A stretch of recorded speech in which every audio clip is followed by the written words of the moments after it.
All right, guys, welcome back to the Bombs and Birdies podcast. Today, I am here with good friend Hernani. Ourique, did I say that right? Hernani, Ourique. Okay, close enough. And today we're going to be talking functional fitness, CrossFit, a little bit of my background, a little bit of Nani's background, because we go back a decent amount, and I kind of wanted to get his take. So we're here at the beautiful CrossFit Barrie. So if you guys are in the Barrie area, please make sure to check this place out. Maybe we should start with just a little bit of a background on exactly how you got into the sport, maybe because I know you obviously used to play soccer. Yeah. Maybe you can give a little bit of a background as far as where you were and kind of just fast forward to where you are now. Totally. So how I got into the sport was like losing identity of like being an athlete. Right. So I grew up playing soccer for a long time. And then once I stopped around 19, started school, I went like one semester with nothing. Okay. And I realized I was going a little crazy. Yeah. And I was in a fire engineering program. Okay. And I was like, okay, if I'm going to go fire route, I need to get strong, fit. So I was actually like Googling firefighter training. And the gym that I previously was at actually just did a firefighter CrossFit competition. Okay. Back then they would do like the firefighter fit stuff. Yeah. And I'm like, oh, sweet, they train firefighters. So I reached out to them, went to the gym, and I was sold. They didn't have to sell me. Right. I just saw them doing like handstand push-ups, heavy front squats, and I was like, oh, this is sweet. Yeah. So I started CrossFit then, February of 2012. And I just did it like twice a week, 6 a.m. wake up before I'd go to school. Yep. Decided I really loved CrossFit more than I liked the fire stuff. Right. So I dropped out of school, worked, and then I'm like, I'm just gonna take fitness full time. Wow. So like from literally the 2 months that I did CrossFit and I started, I was like, I'm gonna do CrossFit as a sport, as my job, as everything. That's amazing. And that's kind of how I ended up here now. That's huge. I know that for those of you guys who don't know, I used to co-own a CrossFit gym for about 3 or 4 years. And the reason that I started was my golf coach at the time got into it, his wife got into it, then he got into it, he dragged me into it.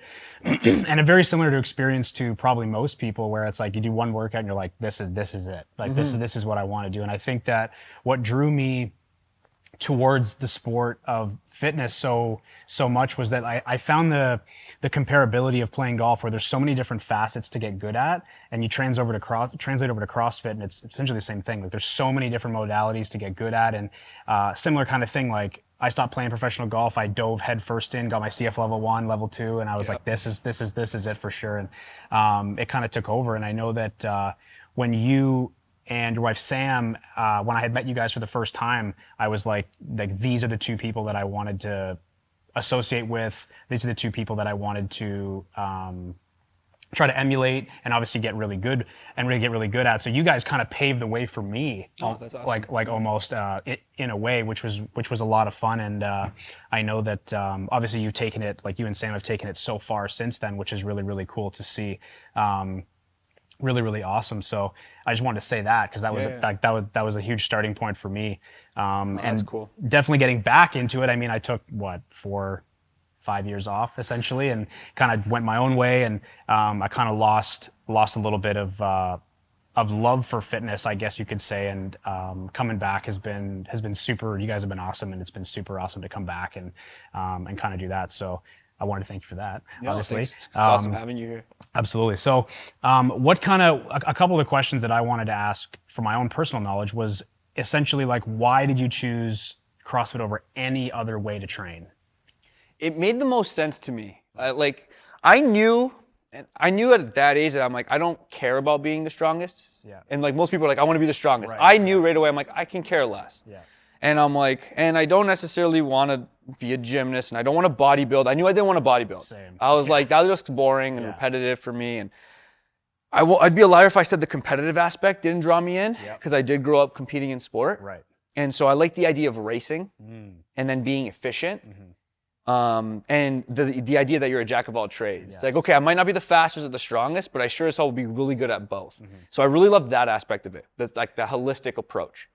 So I loved how humbling it was. Like some of the first videos I was watching like 120-pound women doing heavy thrusters, and I couldn't even do one rep. And I was like, okay, like I'm humbled really quick. Yeah. So I love that aspect, and I liked the idea that the people that I seem to be watching, especially in those early days, just talked about hard work and work ethic, and I think I needed that at the time. And so, that's kind of what drew me in. I'm like, sweet, I want to be this like well-rounded athlete who can lift, run, climb things, and then apply it to my real life. Right. Because I've noticed taking it outside the gym has been way more beneficial as opposed to like my powerlifting friends or this or that. And I see kind of where the holes are for them, where I can enjoy a hike without worrying about my heart rate, you know? So that's why I chose CrossFit. I just loved how much I can do. Basically, like, it's not just here's a barbell. It's like here's stones, here's running, and the idea that it goes beyond the gym, which is something they preached back in 2012, 2013 a lot more. Like, grab a sandbag, go find the hill, run up and down a couple times. I love that. It's like I can do it anywhere I want. And like, it doesn't need to be at this one location, even though this sets the tone for it, where I have the machines and the rig and all that fun stuff. It's like, no, what can you do out there on a paddleboard? And I love that aspect the most, so. Yeah, I mean, I know the translatability that it has to everything that I've done, and I know that like fitness in the golf industry or the golf world is not really like here yet. I would say it's still kind of brand new to the sport, and obviously my goal is to try to merge those two things. And I know that obviously stepping away from CrossFit a little bit and coming back has been awesome, because the way that you can program obviously for specific individuals is different. But maybe you could touch on like why it's so universal to be able to, like, why CrossFit is so universal across all modalities as opposed to just like getting in great shape. Because I know a lot of people probably step into a CrossFit gym and they're like, okay, I need to lose weight, or I want to look good naked, or I want to do this, or I want to do that. But like, what are the other benefits of like how it can actually translate to athletics? Totally. My favorite thing about CrossFit when I learned, and I think people forget about it now, especially those, I think they lose sight of it, was at the end of the day, it's a GPP program, General Physical Preparedness Program. So it's going to tackle what you're missing in your sport. I grew up playing soccer. I ran a lot, I did a lot of core work. I wasn't very strong. I play soccer for fun now. I'm a much stronger athlete. And I'm like, man, if I had this when I was playing soccer, how much better you'd be. How much better I'd be, because I wasn't filling those strength gaps. You'll fill those strength gaps in CrossFit.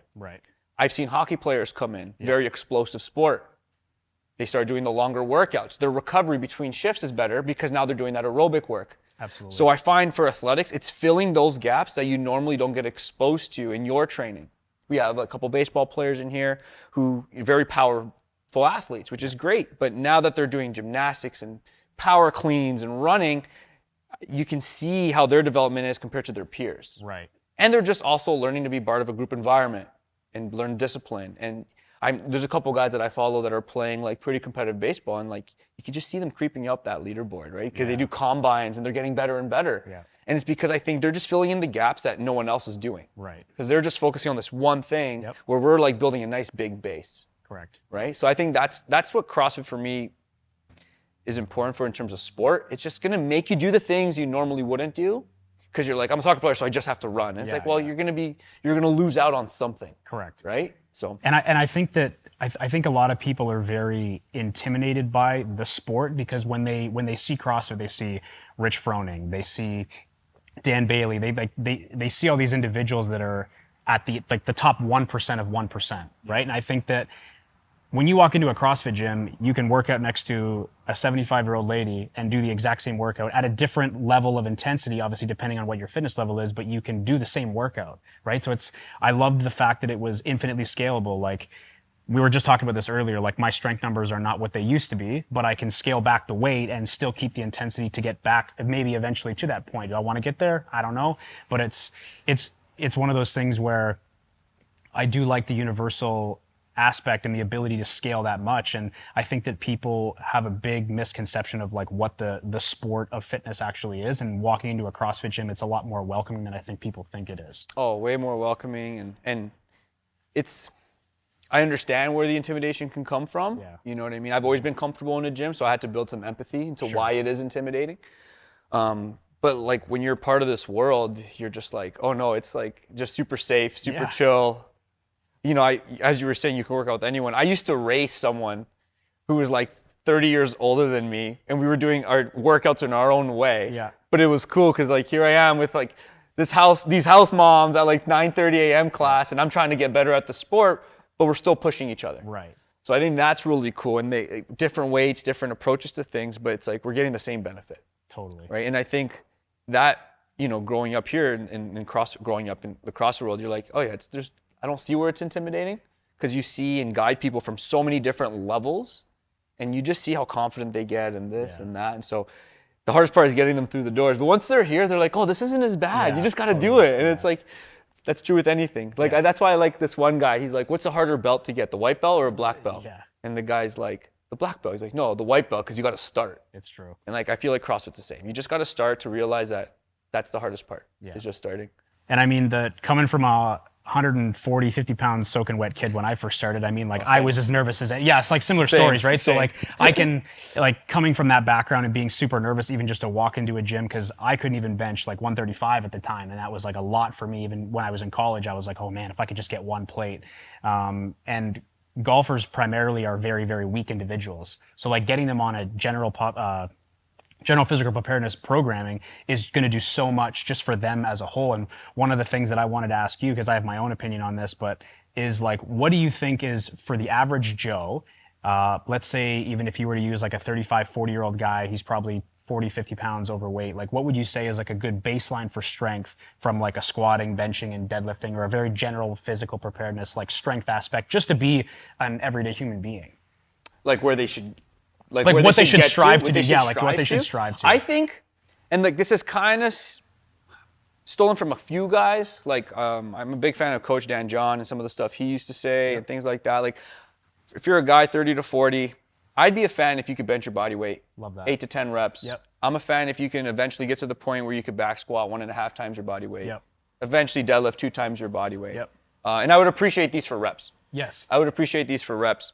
At least aim for 5+ pull-ups. So some of the gymnastic stuff. Can you run an 8-minute mile? Like those are the things that I'm starting to go for. Yeah. Right. And then I think nice average fitness, 30 to 40-year-old. Those are the numbers that kind of come to my mind first. No, like you do that. Like when I see, like, and you know, we've been around some high-level competitors. We've seen guys squat 500. Yep.